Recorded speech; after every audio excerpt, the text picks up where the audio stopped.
जोरदार तालियों से अभिनंदन करिए गजेंद्र सिंह शेखावत का। सेंट्रल मिनिस्टर हैं और साथ ही साथ बीजेपी के कद्दावर नेता भी हैं। शेखावत जी, अभिनंदन है आपका न्यूज 18 पर। सबसे पहले तो आपको शारदीय नवरात्रों की बहुत बहुत शुभकामनाएं।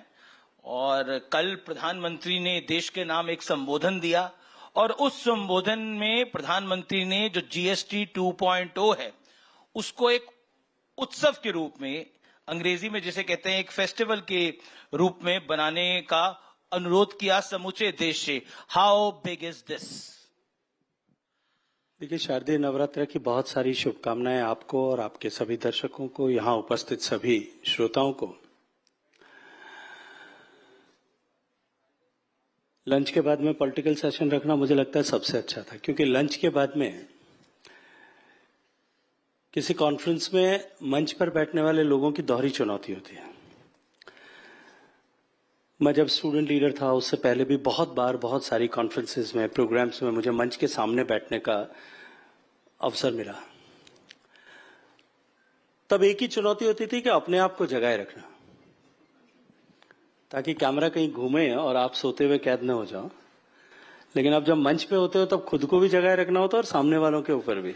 और मुझे एक बात याद आई, पार्लियामेंट में किसी को आप लोगों ने पकड़ लिया था सोते हुए। तो देखिए, पार्लियामेंट में स्वाभाविक है, एक सांसद, मैं जानता हूं एक लोकसभा का सांसद होने के नाते कितना काम करना पड़ता है, शायद मुझे लगता है कि सामान्य लोग उसकी कल्पना नहीं कर सकते। मैं यदि मेरा कहूं तो मैं साल में लगभग 150 से ज्यादा रात मेरे शहर और दिल्ली के बीच में जो ट्रेन चलती है उसमें गुजारता हूं। मतलब एक बेडरूम में एक बिस्तर पे अगर मैं अधिकतम रात कहीं सोता हूं एक साल में, पिछले इतने इतने सालों से, तो वो मेरी मंडोर एक्सप्रेस की ट्रेन है। अब एक बेचारा सुबह 6 बजे अपना काम शुरू करता है, रात को 1 बजे तक लोगों से बात करता है, रात को 2 बजे लोगों का फोन उठाता है। उसको कहीं दिन भर के पार्लियामेंट में बैठे हुए एक आध झपकी आ जाए, ज्यादा चिंता नहीं करनी चाहिए। जहां तक जीएसटी रिफॉर्म्स की बात है, जीएसटी रिफॉर्म्स केवल एक नीतिगत निर्णय नहीं है जी। जीएसटी रिफॉर्म्स केवल मात्र एक करों में राहत जितना विषय नहीं है। जीएसटी रिफॉर्म्स पिछले 10 साल में माननीय प्रधानमंत्री नरेंद्र मोदी जी के नेतृत्व में जिस तरह से देश की अर्थव्यवस्था, जो यूपीए के समय बेपटरी हुई थी, उनके लोन देने की कल्चर के चलते हुए जिस तरह से हमारे बैंक बर्बादी के कगार पर थे, पॉलिसी पैरालिसिस के चलते हुए जिस तरह से भारत की अर्थव्यवस्था को फ्रेजाइल 5 इकोनॉमीज में खड़ा किया गया था, वहां से लाकर के आज भारत कड़े और बड़े फैसलों के आधार पर, लोकहित और देश हित में लिए गए निर्णयों के आधार पर आज जिस मुकाम पर आकर के खड़ा हुआ है, जब देश चौथी बड़ी अर्थव्यवस्था बना है, 4 साल से लगातार दुनिया की सबसे तेजी से बढ़ती हुई अर्थव्यवस्था है, देश का कर संचय का बेस जो है ब्रॉडन होकर के 2.5-3 गुना बढ़ गया है। देश का टैक्स कलेक्शन 60,000 से 70,000 करोड़ रुपए पर मंथ के बीच में जब जीएसटी लागू हुआ था तब था, वहां से लेकर के आज 2 लाख करोड़ रुपए प्रतिमाह हो गया है। ये देश के लिए उन सारे फैसलों और माननीय प्रधानमंत्री के नेतृत्व में देश की प्रगति की परिणति है। और जब प्रधानमंत्री ने कहा लाल किले के प्राचीर से देश 2 बार दिवाली मनाएगा, देश दिवाली से पहले दिवाली के मोड में आ चुका है जी। लेकिन प्राइम मिनिस्टर ने कल एक टर्म को यूज किया, न्यू मिडिल क्लास। उसमें सरकार का संदर्भ क्या है? देखिए, माननीय प्रधानमंत्री जी के इस राष्ट्रीय राजनीति में पदार्पण से पहले, 2014 से पहले की तरह यह राजनीतिक उपयोग किया गया था, लेकिन देश में गरीबों की संख्या सुरसा की मुंह की तरह बढ़ती जा रही थी। पहली बार किसी ने व्यावहारिक तौर पर काम करते हुए देश में गरीबी और गरीबी से जुड़े हुए विषयों को एड्रेस करने पर काम किया। योजनाओं का ही केवल निर्माण की नहीं किया, अपितु योजनाओं को 100% सैचुरेशन के दृष्टिकोण से धरातल पर उतारा जी। मूलभूत आवश्यकताओं की, मूलभूत विषयों की चुनौती से जूझते हुए समाज को उनसे बाहर निकाल करके देश के लिए एक असेट साइड में ला करके खड़ा किया। और उसका परिणाम था,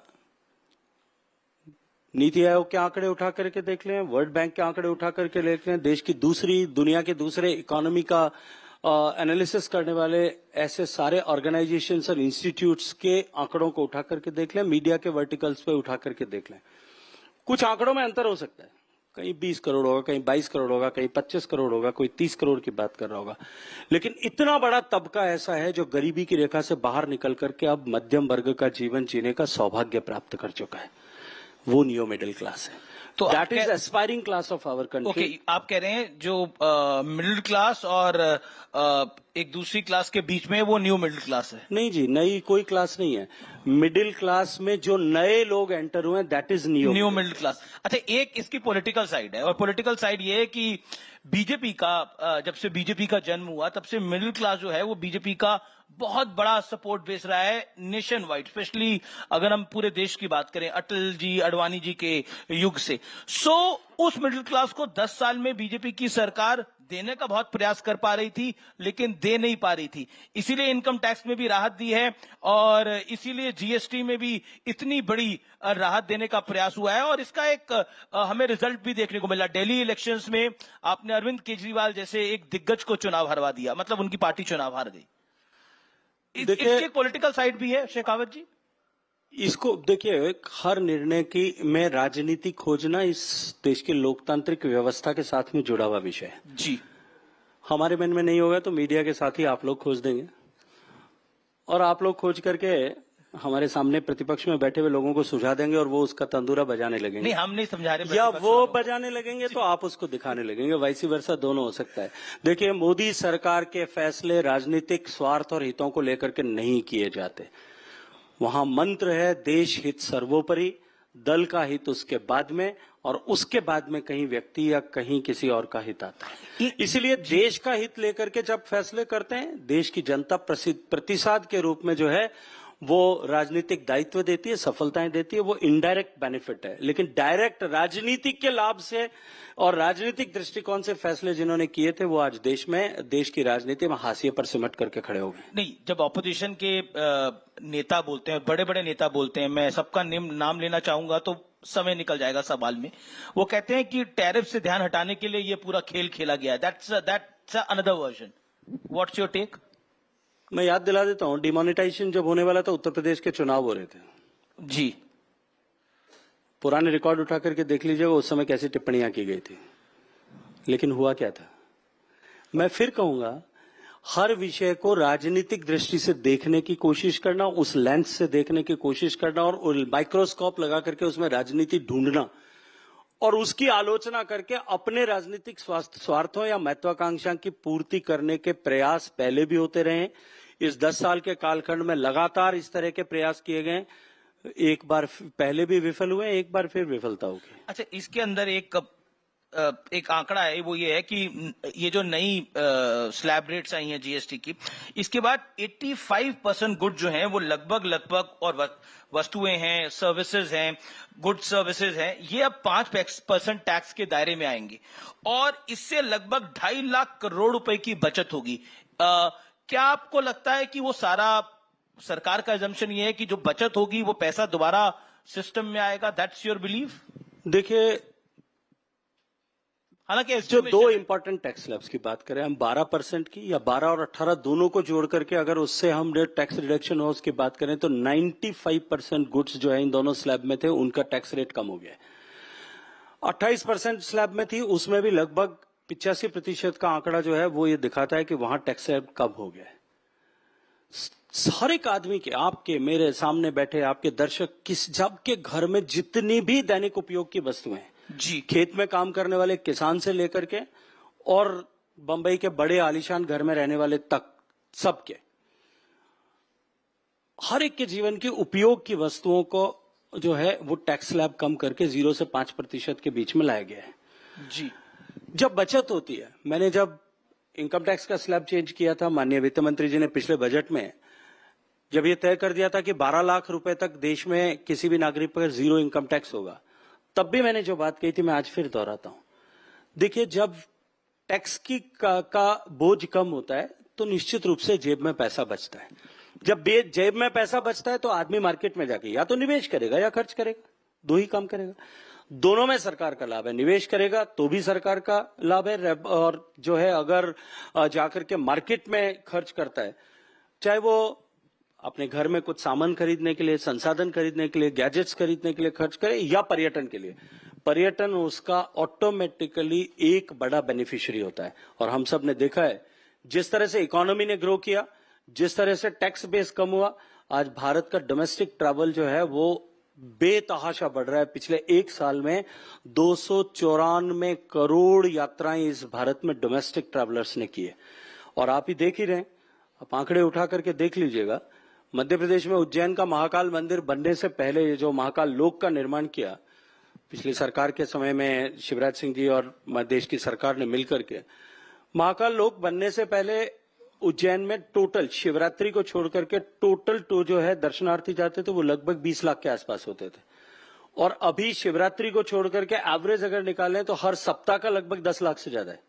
तो ये जो 25 गुना वृद्धि हुई है, ये केवल महाकाल लोक बनने से नहीं हुई है, वहां सुविधा उसके कारण से बढ़ी है। लेकिन देश के लोगों के पास खर्च करने के लिए जेब में पैसा है, इसलिए आप हर सीजन के समय ओवर टूरिज्म की जो है स्टोरीज आप लोग सब चलाते हो। शिमला में भीड़ है, मसूरी में भीड़ है, नैनीताल में पांव रखने की जगह नहीं है, देश के किसी भी मंदिर में जगह नहीं है, किसी भी तीर्थ पर्यटन स्थल पर जगह नहीं है। वो इसलिए है क्योंकि देश की इकोनॉमी ग्रो कर रही है और देश के लोगों की जेब में पैसा बच रहा है। हमने महाकुंभ में देखा, मैंने खुद विटनेस किया है कि कितने लोग वहां जा रहे थे। एक हिंदू तीर्थ स्थानों पर भीड़ बढ़ी है, उसके पीछे एक बड़ा कारण है कि भारतीय जनता पार्टी की सरकार ने एक हिंदू चेतना भी जगाई है। तो कहीं ना कहीं जेनजी में भी, जेनजी की बड़ी बात हो रही है, तो एक उनमें फोमो हो जाता है कि हम नहीं जा रहे तो we are missing out something. I will get into that also, but GST की बात अगर हम करें तो इन रिफॉर्म की अभी आवश्यकता क्या थी? इकोनॉमी ने ऐसा क्या सिग्नल दिया था? What's your view? देखिए, देश की अर्थव्यवस्था जिस तरह से मैंने प्रारंभिक प्रश्न के उत्तर में कहा था कि जब जीएसटी लागू हुआ था उससे पहले के परिप्रेक्ष्य में चाहिए, अनेक तरह के टैक्स, देश में अलग अलग तरह के टैक्स स्लैब्स, हर राज्य की अपनी टैक्स संरचना, और लगभग 18 तरह के ऐसे टैक्स जो सिमिलर टैक्सेस सब जगह थे, इसके स्लैब्स अलग अलग हो सकती थी, हर राज्य में थे।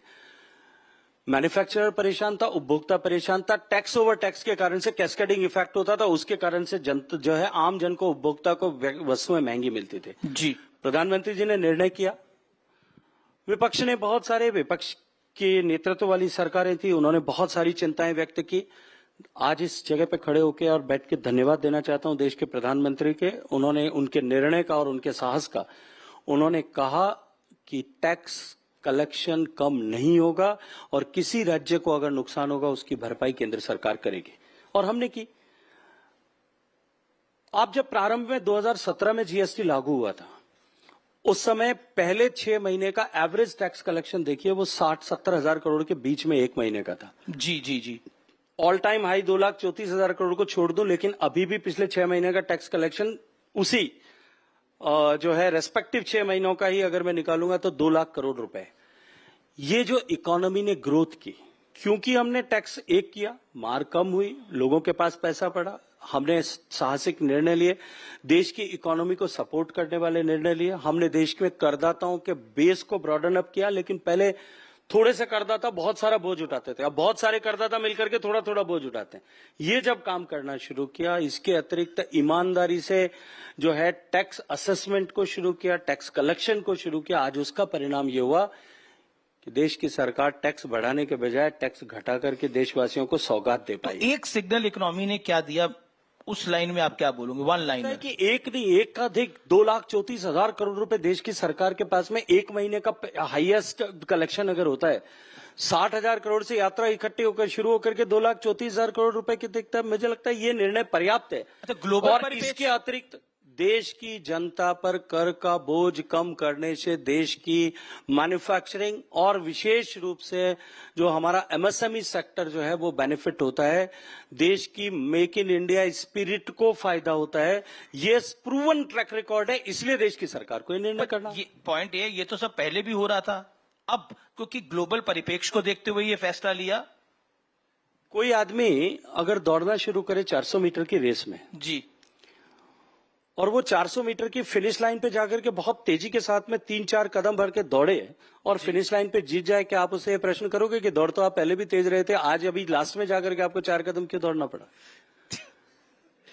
तो आप तय कर दीजिए सब। तो चलिए मैं जीएसटी की पॉलिटिक्स पे बात करता हूं। कांग्रेस पार्टी कह रही है कि ये सब कुछ राहुल गांधी ने करवाया है, राहुल गांधी की वजह से सब कुछ हुआ है। फाइनली मोदी जी को राहुल गांधी की सुननी पड़ी, मोदी कैबिनेट को सुननी पड़ी। आपने ठीक से तो सुना था? नहीं, यही बोला है, जो बोला है मैं बता रहा हूं। क्योंकि कांग्रेस के अधिकांश नेता आजकल ऑफ द कैमरा तो ये कहते हैं कि ये सब राहुल गांधी का किया धरा है, ये जो दुर्दशा है, दुर्गति है, ऐसा कहते हैं। जितने मेरे मित्र हैं, मैं जब ऑफ द रिकॉर्ड बात करता हूं तो वो ऐसी बात करते हैं। कहीं ऐसा तो नहीं सुना है आपने? वरना जीएसटी को लेकर के, जब जीएसटी लागू हुई तब से लेकर के आज तक हर मंच पे खड़े होकर के उन्होंने इसको गब्बर सिंह टैक्स कहा था। उन्होंने ये कहा था कि ये गब्बर सिंह टैक्स जो है ये देश का शोषण है।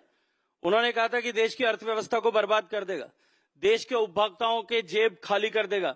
उन्होंने ये कहा था कि जब कभी भी हमारी सरकार बनेगी, उनको भी पता है कि नहीं बनेगी, लेकिन जब कभी भी बनेगी तो हम इसको समाप्त कर देंगे। अब जब देश की जनता दिवाली मना रही है, खुशियों के चरम पर है, तब अपनी खींच मिटाने के लिए वो राहुल गांधी जी को श्रेय देने का कोशिश कर रहे हैं। देखिए वैसे तो सोर्स बताना चाहिए, लेकिन मैं सोर्स बता देता हूं। जयराम रमेश लिखते हैं, ही राइट्स की हमने जुलाई 2017 से ही जीएसटी 2.0 की मांग कर दी थी। ये लोकसभा चुनाव 2024 के लिए हमारे न्याय पत्र का में भी प्रमुख वादा था। आज उसी वादे को निभाया गया है। आप 2024 के उनके पॉलिटिकल भाषण हर मंच के उठा करके देख लीजिए। उन्होंने कहा था कि हमारी सरकार बनेगी, हम जीएसटी खत्म कर देंगे। जो खत्म करने की बात थी वो राहत की चाव के ऊपर क्रेडिट लेने की कोशिश कैसे कर सकते हैं? कांग्रेस अध्यक्ष मल्लिकार्जुन खड़गे कहते हैं 900 चूहे खाके बिल्ली हज को चली। आज ही सुबह का है। अमीश भाई, मल्लिकार्जुन खड़गे साहब के पास में गांधी परिवार की तारीफ करने के अलावा या उनको हर चीज का क्रेडिट देने के अलावा उनके पास में और है भी क्या? कांग्रेस के अध्यक्ष हैं वो, तो तभी तो उनके पास में और कुछ नहीं है इसके अतिरिक्त। तो आप कह रहे हैं उनकी अपनी कोई क्षमता ताकत नहीं है? ये आप मुझे मत पूछिए। मैं पूछ रहा हूं आपसे। देश के 140 करोड़ लोगों से नींद में से उठा करके पूछोगे वो भी बता देंगे, चाहे वो किसी भी पॉलिटिकल आइडियोलॉजी का होगा। जी, लेकिन उन्होंने क्या कहा? सरकार ने कांग्रेस के सरल और कुशल जीएसटी की बजाय अलग अलग 9 स्लैब से वसूली करके गब्बर सिंह टैक्स लगाया था। 8 साल में 55 लाख करोड़ रुपए से ज्यादा वसूले हैं।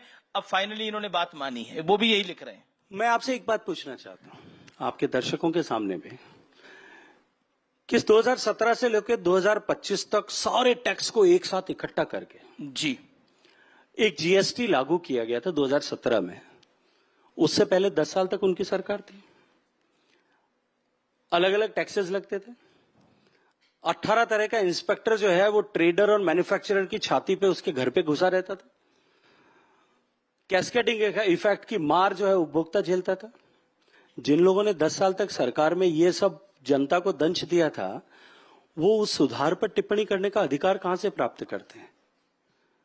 और देश की जनता ने इसको देखा है। लोकतंत्र में देखिए सबसे बड़ा पैमाना क्या होता है? चुनाव होता है। अगर माननीय मोदी जी का निर्णय देश के हित में और देशवासियों के अनुकूल नहीं होता ना, तो तीसरी बार लगातार इतने बड़े बहुमत के साथ में देश की जनता जो है उनको आशीर्वाद देकर के प्रधानमंत्री नहीं बनाते। जी, लेकिन कांग्रेस को लग रहा है कि उनका आइडिया, आजकल उनको बहुत चीजें लग रहा है चोरी हो रही हैं, लेकिन उनको लग रहा है आइडिया भी चोरी हो रहा है उनका। देखिए कोई आइडिया, मैं आपके सामने एक बात और रखना चाहता हूं। उन्हीं की रिजीव में देश के प्रधानमंत्री ने यह कहा था कि हम 100 रुपया दिल्ली से भेजते हैं, वो धरातल पर पहुंचते पहुंचते 15 रुपए बच जाता है। उन्होंने पैसे में कहा होगा 100 पैसे भेजते हैं, 15 पैसे पहुंचते हैं। जी 85% ड्रेन हो जाता है। ये वो एक्सेप्ट करते थे। फाइलें उठा करके देखिएगा, कभी एक्सेस मिलेगा तो उस समय भी इस पर विचार हुआ था कि इसका समाधान क्या हो सकता है, लेकिन समाधान नहीं हुआ था। समाधान करने की चेष्टा भी नहीं की गई थी, और कुछ जितनी की गई थी वो भी कर नहीं पाए थे, क्योंकि साहस नहीं था, राजनीतिक डर इतना था कि कुर्सी छिन जाएगी। इस डर के मारे नहीं कर पाए।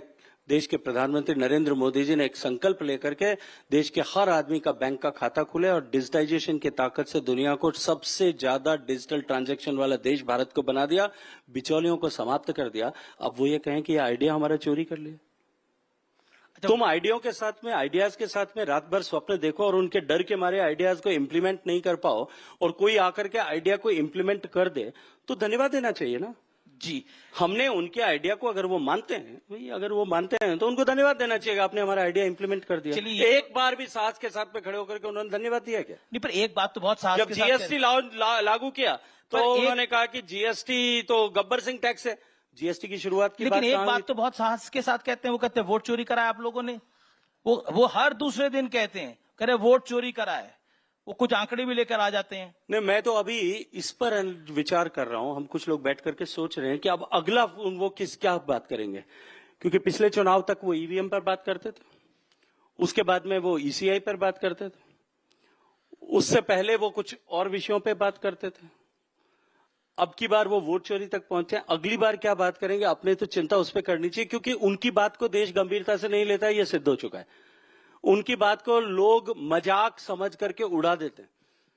उनकी बात में कहीं कोई तथ्य नहीं है, कहीं कोई लॉजिक नहीं है, देश सारा जानता है। आपको लगता है वोट चोरी मुद्दा है क्योंकि कांग्रेस उस पे बहुत दमखम के साथ लगी हुई है? नहीं, मैंने कहा ना कि कांग्रेस पार्टी के लोगों की मजबूरी है कि नेता जो कहेगा उसके उसी राग में राग उनको मिलानी पड़ेगी, सुर में सुर मिलाना पड़ेगा। लेकिन देश की जनता इस बात को बहुत अच्छे तरह से जानती है और पहचानती है। मैं तो इतना कहूंगा कि संविधान को जेब में रख करके हम संवैधानिक व्यवस्था का सम्मान नहीं कर सकते। उसके लिए संवैधानिक व्यवस्थाओं का सम्मान करना पड़ता है। संवैधानिक संस्थाओं को जो है वो मजबूत करना पड़ता है। देश की संवैधानिक संस्थाओं पर प्रश्न चिन्ह खड़े करना संविधान का अपमान करने के बराबर है, जो आदरणीय राहुल गांधी जी निरंतर कर रहे हैं। कभी वो न्यायपालिका पे प्रश्न खड़ा करते हैं, कभी वो इलेक्शन कमीशन ऑफ इंडिया पे खड़ा करते हैं, कभी वो जांच एजेंसियों पे खड़ा करते हैं। पहले आपको याद होगा पिछले चुनाव के समय में रफाल्स को लेकर के उन्होंने कितने बड़े बड़े आजकल तो वो बम भी फोड़ रहे हैं। जितनी टोटल डील नहीं थी उतनी से ज्यादा बड़ी डील। आप तो राजस्थान से आते हैं, पोखरण भी जाते रहते होंगे। वहां अटल बिहारी वाजपेयी ने सबसे दूसरे नंबर, पहले इंदिरा गांधी ने करा, फिर अटल जी ने वहां पर परमाणु लोकसभा क्षेत्र आप ही का लोकसभा क्षेत्र है। अब राहुल गांधी कह रहे हैं कि वो दिल्ली में हाइड्रोजन बम फोड़ेंगे, पॉलिटिकल हाइड्रोजन बम। देखिए, राहुल गांधी जी दिल्ली में हाइड्रोजन बम फोड़ने की कोशिश करते हैं और मोदी जी की सरकार पाकिस्तान में आतंकवादियों के किलों को ढहाने के लिए बम फोड़ती है। ये फर्क है, और ये फर्क देश की जनता बहुत स्पष्ट निगाहों से देखती है। उनको दिखाने की और समझाने की जरूरत नहीं पड़ती। जी, एक अगला इंपॉर्टेंट विषय है कि प्रधानमंत्री जी का 75वां जन्मदिवस। जी, वो कुर्सी की प्राप्ति के लिए इस तरह के दुष्प्रयास करते हैं, और हम देश का सम्मान बढ़ाने के लिए मोदी जी के नेतृत्व में देश को आतंकवाद से मुक्त करने के लिए, देश के दुश्मनों का सफाया करने के लिए इस तरह से करें। देश की जनता जानती है, पहचानती है, देखती है, तभी तो वो हाशिए पर सिमटते हैं। अब कहीं एक कोने में रह गए हैं। जी, लेकिन बहुत इंपॉर्टेंट 17 सितंबर गया है, प्रधानमंत्री नरेंद्र मोदी का 75वां जन्मदिन था। What is your Modi story you want to share here? देखिए, माननीय प्रधानमंत्री जी के साथ में लंबे समय से काम करने का सौभाग्यपूर्ण अवसर मिला है। माननीय प्रधानमंत्री जी चलती फिरती विश्वविद्यालय हैं। जब कभी भी उनसे मिलने का अवसर मिला है, चाहे किसी को भी, अगर वो अपने दिमाग की खिड़की खुली रख करके मिलता है तो वो वहां से कुछ न कुछ सीख करके आता है। वो अपने हर वाक्य से, अपने हर सुझाव से, अपनी हर समीक्षा से, कोई इंटरेस्टिंग किस्सा और आप अपने शेयर करना हर चाहेंगे? बातचीत से वो कुछ न कुछ आपको अवश्य रूप से सिखाएंगे। अनेक विषय हो सकते हैं, लेकिन किसी विषय को वो कितनी गंभीरता के साथ में पकड़ते हैं। मैं जब सांसद था, एक बार उनके पास में अपने लोकसभा क्षेत्र के किसी विषय को लेकर के गया था। मैंने विषय एयरपोर्ट के एक्सपेंशन से जुड़ा हुआ विषय था, मैंने विषय उनके सामने रखा। उन्होंने कहा ठीक है, इसकी मुझे क्रोनोलॉजिकली ये सब चीज लिख करके दे दो। 10 मिनट का समय था, मेरी बात तो लगभग 45 सेकंड में समाप्त हो गई थी। उठने लगा तो उन्होंने मुझे कहा कि बैठो, और क्या कर रहे हो? मैं उस समय एक सोशल मीडिया प्लेटफॉर्म पर मैंने एक जो है इंटर्नशिप प्रोग्राम शुरू किया था, जिसमें हम लोग कुछ विषयों को लेकर के शोध करना चाहते थे। और हमने देश के दुनिया भर के ऐसे बच्चों से, जो लोग पढ़ाई कर रहे हैं डिफरेंट ऑर्गेनाइजेशंस में, इंस्टीट्यूट्स में पढ़ रहे हैं, उनसे कहा था कि देश की सरकार और प्रदेशों की सरकारें जो डिफरेंट स्कीम्स चलाती हैं, योजनाएं चलाती है, उन योजनाओं को आपस में जोड़ करके बेटर तरीके से सिंक्रोनाइज करके अच्छे रिजल्ट्स कैसे प्राप्त किए जा सकते हैं, इस पर हम स्टडी करें। जी, हमने शॉर्टलिस्ट करके लगभग 2000 लोग जिन्होंने अप्लाई किया था, उसमें से 350 लोगों को हमने साथ जोड़ा, जिसमें देश के हर IIT, हर IIM, हर एम्स, हर NLU, हर प्रदेश और देश के फ्लैगशिप इंस्टीट्यूट्स के विद्यार्थी थे। सब लोगों ने उस पर काम किया, 3-4 महीने एक्सरसाइज की। हमने डिफरेंट सेक्टर्स आइडेंटिफाई किए थे, उस सेक्टर्स पे लोगों ने काम किया। उन्होंने जो है और अपनी तरफ से उस पर आइडिएट किया, उसको आगे बढ़ाया। तो मैंने प्रधानमंत्री जी को बताया कि मैं इस विषय पर काम कर रहा हूं। उन्होंने तुरंत अपने दोनों सहयोगियों को बुलाया और उनसे कहा गुजराती में कि ये जो काम कर रहे हैं ये अच्छा काम है, एक बार इसको समझिए। मुझे लगा, मैं नया नया संसद में आया था, मुझे भी लगा कि प्रधानमंत्री ने कहा समझिए, PM ऑफिस में कभी 5-10 दिन बाद इनको याद आएगी। मैं अपना बाहर निकल के भोजन करने जा रहा था, मुझे फोन आया कि आप कहाँ चले गए। मैंने कहा साहब रोटी खाने जा रहा हूँ। तो उन्होंने कहा नहीं, पहले आप वापस आओ। तो मैंने कहा मेरे पास कंप्यूटर लैपटॉप कुछ भी नहीं है, मैं क्या बताऊंगा। कि नहीं, आप आकर के ऐसे ही एक्सप्लेन करो। मैंने एक्सप्लेन किया 1 मिनट 10-15 मिनट में। तो उन्होंने कहा इसको आप मुझे लिख करके भेजो, भेज दिया। और उसके बाद में दूसरे दिन मुझे सूचना मिलती है कि प्रधानमंत्री जी का आदेश है कि आपको पार्लियामेंट्री पार्टी की मीटिंग, जहां बीजेपी के सारे लोकसभा राज्यसभा के सांसद होते हैं, उन सब के साथ में आप सामने आया। प्रधानमंत्री ने खुद उस प्रेजेंटेशन पर अपना वक्तव्य 10 मिनट तक उसकी भूमिका रखी। उसके बाद में उसको कंक्लूड उन्होंने खुद ने किया। एक नए सांसद जिसकी दिल्ली में कोई पहचान नहीं है, उसके किए हुए काम को किस तरह से महत्ता देना और उसकी उपयोगिता को पूरी संसद के सारे सदस्यों के सामने सिद्ध करना। सब अपने व्यक्ति की कैपेसिटी बिल्डिंग करने की जो हुनर उनका है, उन्होंने उनको नरेंद्र मोदी बनाया है। जी जी जी, बिल्कुल आखिरी राउंड है और समय भी बिल्कुल समाप्त हो गया। तो एक एक लाइन में आपका जवाब चाहूंगा। रैपिड फायर राउंड है और आपके लिए बिल्कुल कठिन नहीं है, सरल सवाल है आपके लिए बिल्कुल। बड़ा नेता कौन है, राहुल गांधी है या तेजस्वी यादव है आपकी राय में? Choose one. निश्चित रूप से तेजस्वी यादव है। ओके, राहुल गांधी जी बेचारे हो गए। अब बिहार के परिप्रेक्ष्य में बात कर रहा हूँ। बिहार के परिप्रेक्ष्य में सीट डिवाइड होंगी तब देख लेना कौन है। जी जी जी। GST रिफॉर्म जरूरी या मजबूरी, चुनावी मजबूरी बिहार की? देश के लिए आवश्यक है। देश के लिए आवश्यक है। और आखिरी पॉइंट, जेनजी पर आप क्या कहना चाहते हैं? क्योंकि बहुत कुछ कहा जा रहा है, नेपाल जैसे हालात यहां ना बन जाए। देश का भविष्य और भारत का जेनजी जिस तरह से देश के विषयों को लेकर के जिम्मेदार है, पंजाब यूनिवर्सिटी का चुनाव, दिल्ली यूनिवर्सिटी का चुनाव, हैदराबाद यूनिवर्सिटी का चुनाव, ये इस बात का परिचायक है। पर राहुल जी को जेनजी से ही उम्मीद है। उसके परिणाम इस बात से परिचायक हैं कि देश का युवा देश के परिवर्तन और देश के विकास और विकसित भारत के संकल्प के साथ पूरी ताकत के साथ जुड़ा और खड़ा है। देश का, पर राहुल गांधी को जेनजी से उम्मीद है काफी। हाँ, लेकिन राहुल गांधी जी से कांग्रेस पार्टी के नेताओं को और उनके कार्यकर्ताओं को कितनी उम्मीद बची है, समीक्षा इस पर करनी चाहिए। शुक्रिया, बहुत बहुत धन्यवाद आपका हमारे साथ जुड़ने के लिए, इस मंच पे आने के लिए। जोरदार तालियों से धन्यवाद करिए गजेंद्र सिंह शेखावत का, केंद्रीय मंत्री।